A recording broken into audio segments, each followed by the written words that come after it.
All right, President Trump says he will be speaking to California Governor Gavin Newsom today about the issue of biological males taking part in women's sports. It is a concern our next guest knows all too well. Natalie Daniels is a marathon runner who has spoken out against the inclusion of trans athletes in women's sports. And it is good to have you here, Natalie. Thank you so much for joining us. Yeah, thank you so much for having me. It is quite shocking to hear the way in which you are called out by this runner who identifies as transgender, non-binary, I believe. This person is a sort of TikTok sensation. She posts a lot of things like this, but she specifically goes after you for your take on not wanting biological men in women's sports. Roll SOT 1. This person is upset because the Boston Marathon has allowed trans women to compete. And it's like, I don't understand why that takes anything away from you. If you want to throw a fit and be like, I want to drop out, then drop out. This person forgot what the point of a marathon is. It's to complete 26.2 miles and maybe make some friends along the way. Trans women are not stopping you from doing that. What is your reaction when you heard that and saw that? So I have never actually seen that full video because Nikki blocked me on Instagram and I don't have TikTok. So I have heard just kind of the rhetoric that she used in that video, and in one of the things that just always kind of makes me chuckle a little bit is that Nikki Hiltz has never run a marathon.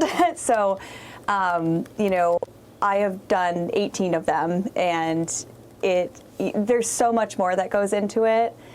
For me personally, and for many, many women, all up and down, you know, the finisher spectrum, you know, from the first person to the very last. You know, there is an element of it that is very fun. I know it doesn't sound like it's very fun a lot of the time, but it's something that brings me personally a lot of joy, a lot of sense of accomplishment.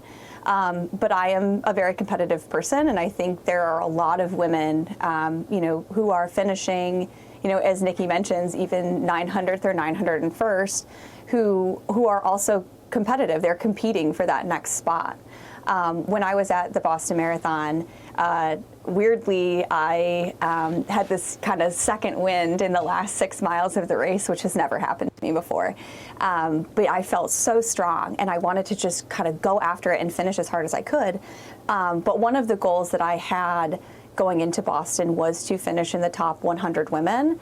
And so I was kind of looking ahead of me, seeing, you know, women 100 meters in front of me, 200 meters in front of me, and thinking, you know, what if she's 100? What if she's 99? What if right now I'm 101st? And it does motivate me to keep trying, to keep competing and keep going. And I think that's true for a lot of women.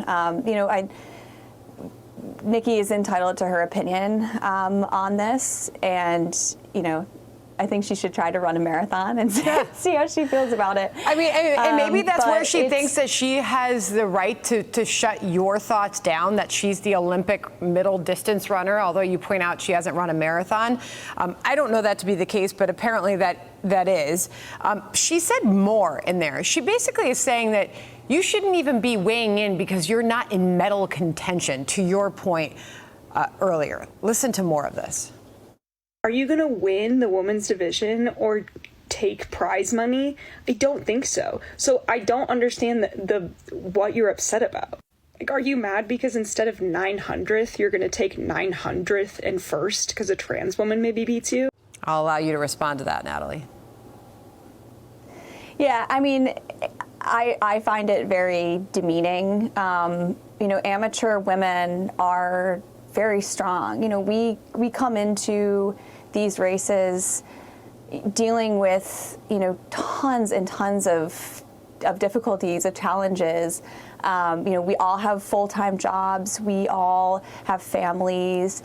You know, we have difficult work schedules. We have parents that we're caring for. You know, we're not professional athletes, but that doesn't mean that our value and our work that we put into what we do is any less worthy of integrity in our race results.